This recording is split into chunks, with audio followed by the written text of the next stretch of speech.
यमनी हौसियों के बहरी जहाज़ों पर हमलों में कमी न आ सकी। यमन की मुसल्लह फौज ने अमेरिका के जंगी और रुस्तद रुस्तानी के बहरी जहाज़ों पर ताबड़तोड़ हमले कर दिए। हौसियों के तर्जमान याह्या सरी ने एक बयान में बताया कि अमेरिका के 2 जंगी और 3 रुस्तद रुस्तानी के बहरी जहाज़ों पर ड्रोन और मिसाइल हमले किए। याह्या सरी के मुताबिक अमेरिका के रुस्तद रुस्तानी के 3 बहरी जहाज़ों पर जिबूती बंदरगाह से निकलने के बाद हमला किया गया, जिससे तीनों जहाज़ों को भारी नुकसान का सामना करना पड़ा। यमन की मुसल्लह फौज के सरबराह का कहना है कि अमेरिका के जिन जहाज़ों को हमले का निशाना बनाया गया वह यमन के खिलाफ अमेरिकी जारियत में शरीक थे। याह्या सरी के मुताबिक यमनी अफवाज ने अमेरिका के इन 2 जंगी बहरी जहाज़ों पर भी हमले किए जो खलीज अदन में रुस्तद रुस्तानी की बहरी जहाज़ों की हिफाजत कर रहे थे। याह्या सरी का कहना है कि 10 दिन के अंदर ये अपनी नौयत का दूसरा हमला है। याह्या सरी ने बताया कि यमन की मुसल्लह फौज ने मकबूजा फ़लस्तीन के अंदर 2 अलग अलग कार्रवाइयों में याफा और अस्कलान में सहयूनी फौज मराकज़ पर भी हमले किए हैं।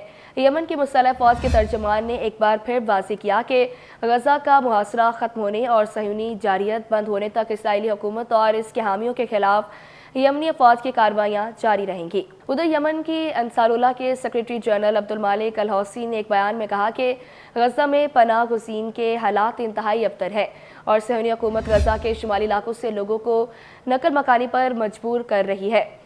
अंसारुल्लाह तहरीक के सरबराह अब्दुल मालिक अल हौसी ने इस बात पर जोर दिया कि सहयूनी दुश्मन फ़लस्तीनी कौम के खिलाफ रोज़ाना की बुनियाद पर बड़े पैमाने पर जराइम और कत्लेआम का इर्तिकाब कर रहे हैं। कमाल अदवान अस्पताल पर काबिज़ फ़ौज का हमला फ़लस्तीनियों पर जुल्म और बर्बरियत को ज़ाहिर करता है।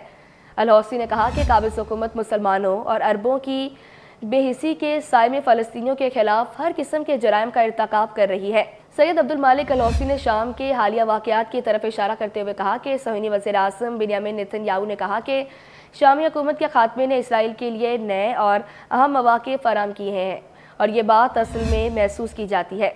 अल हौसी का कहना था कि सहयूनी हुकूमत शाम में दरअंदाज़ी को नाम निहाद जंग बंदी मुआहदे को ख़त्म करने का एक हकीकी मौका समझती है और न सिर्फ इससे फ़ायदा उठा रहा है बल्कि बहुत से दूसरे मौक़े पैदा करने की कोशिश कर रहा है। उन्होंने कहा कि गासिब सहयूनियों की लालची नज़रें फ़लस्तीन के इतराफ़ पर भी गड़ी हुई हैं और ये मसला इस हुकूमत के मीडिया प्रोग्रामों, सियासी मनसूबों और अमेरिका के साथ मुश्तरका साजिशों का हिस्सा है। अब्दुल मालिक अल हौसी ने कहा कि सहयूनी हुकूमत शाम की सरजमीन में दमिश्क के मज़ाफ़ात तक अपनी फ़ौज की पेशकदमी और शामी दिफ़ाई इंफ्रास्ट्रक्चर को बर्बाद करके जारियत की मुर्तकिब हो रही है।